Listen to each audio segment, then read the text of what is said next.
نحمدہ و نصلی علی رسولہ الکریم اما بعد۔ بنی اسرائیل کے زمانے میں ایک مرتبہ قحط پڑ گیا، مدتوں سے بارش نہیں ہو رہی تھی۔ لوگ حضرت موسیٰ علیہ السلام کے پاس گئے اور عرض کیا، یا کلیم اللہ، رب العالمین سے دعا فرما دیں کہ بارش نازل فرما دیں۔ حضرت موسیٰ علیہ السلام نے اپنی قوم کو جو 70,000 یا اس سے کچھ زائد تھی ہمراہ لیا اور بستی سے باہر دعا کے لیے آگئے۔ پھر بڑی ہی عاجزی سے دعا کرنا شروع کی، میرے پروردگار ہمیں بارش سے نواز، ہمارے اوپر اپنی رحمتوں کی بارش کر، چھوٹے چھوٹے معصوم بچے، بے زبان جانور، بوڑھے اور بیمار سب تیری رحمت کے امیدوار ہیں، تو ان پر ترس کھاتے ہوئے ہمیں اپنے دامن رحمت میں جگہ دے۔ دعائیں ہوتی رہیں مگر بادلوں کا دور دور تک کوئی نام و نشان نظر نہ آ رہا تھا۔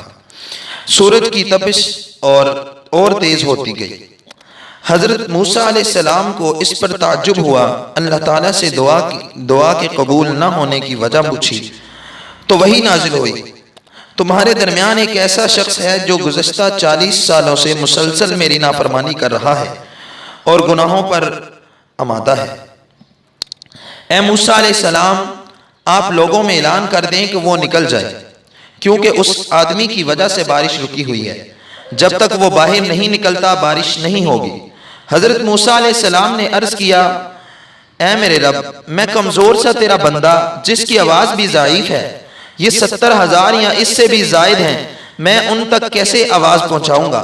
جواب ملا، تمہارا کام آواز دینا ہے، پہنچانا ہمارا کام ہے۔ حضرت موسیٰ علیہ السلام نے اپنی قوم کو آواز دی اور فرمایا، اے رب کے گناہگار اور نافرمان بندے، جو گزشتہ 40 سالوں سے اپنے رب کو ناراض کر رہا ہے اور اس کو دعوت مبارزت دے رہا ہے، لوگوں میں سے باہر آ جا، تیرے ہی کالے کرتوتوں کی پاداش میں ہم باران رحمت سے محروم ہیں۔ اس گناہگار بندے نے اپنے دائیں بائیں دیکھا، کوئی بھی اپنی جگہ سے نہ ہلا۔ وہ سمجھ گیا کہ وہی مطلوب ہے۔ سوچا کہ اگر میں تمام لوگوں کے سامنے باہر نکلا تو بے حد شرمندگی ہوگی اور جگ ہنسائی بھی، اور اگر میں باہر نہ نکلا تو محض میری ہی وجہ سے تمام لوگ بارش سے محروم رہیں گے۔ اس نے اپنا چہرہ اپنے کپڑوں میں چھپا لیا، اپنے گزشتہ افعال و اعمال پر شرمندہ ہوا اور یہ دعا کی، اے میرے آقا، تو کتنا کریم اور بردبار ہے کہ میں 40 سال تک تیری نافرمانی کرتا رہا اور تو مجھے مہلت دیتا رہا۔ اب میں تیرا فرما بردار بن کر آیا ہوں، میری توبہ قبول فرما اور مجھے معاف فرما کر آج کی ذلت اور رسوائی سے بچا لے۔ ابھی اس کی بات پوری بھی نہیں ہوئی تھی کہ آسمان بادلوں سے بھر گیا اور موسلادھار بارش شروع ہو گئی۔ اب حضرت موسیٰ علیہ السلام نے دوبارہ عرض کیا، یا الہی، آپ نے بارش کیسے برسانا شروع کر دی؟ وہ نافرمان بندہ تو مجمع سے باہر نہیں آیا۔ اللہ تعالیٰ نے فرمایا، اے موسیٰ، جس کی بدولت میں نے بارش روکی تھی اسی کی بدولت اب بارش برسا رہا ہوں، اس لیے کہ اس نے توبہ کر لی ہے۔ حضرت موسیٰ علیہ السلام نے عرض کیا، اے اللہ، اس آدمی سے مجھے بھی ملا دے تاکہ میں اس کو دیکھ لوں۔ اللہ تعالیٰ نے فرمایا، موسیٰ، میں نے اس کو اس وقت رسوا اور خوار نہیں کیا جب وہ میری نافرمانی کر رہا تھا، اور اب جب کہ وہ میرا مطیع اور فرما بردار بن چکا ہے تو اسے کیسے شرمندہ اور رسوا کر سکتا ہوں؟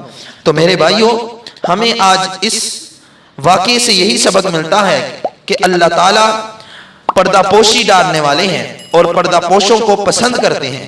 ایک تو یہ سبق ملتا ہے کہ ہم دوسرے لوگوں کے گناہوں پر، غلطیوں پر پردہ ڈالیں، اور دوسرا یہ سبق ملتا ہے کہ اگر ہم گناہگار بھی ہیں لیکن اللہ کی رحمت کبھی ختم ہونے والی نہیں ہے۔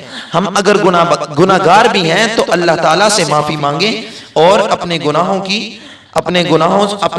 کی معافی مانگے تاکہ اللہ رب العزت ہمیں معاف کر دیں۔ اور اللہ رب العزت ان لوگوں کو پسند کرتے ہیں جو گناہ کرنے کے بعد اللہ تعالیٰ سے معافی مانگتے ہیں۔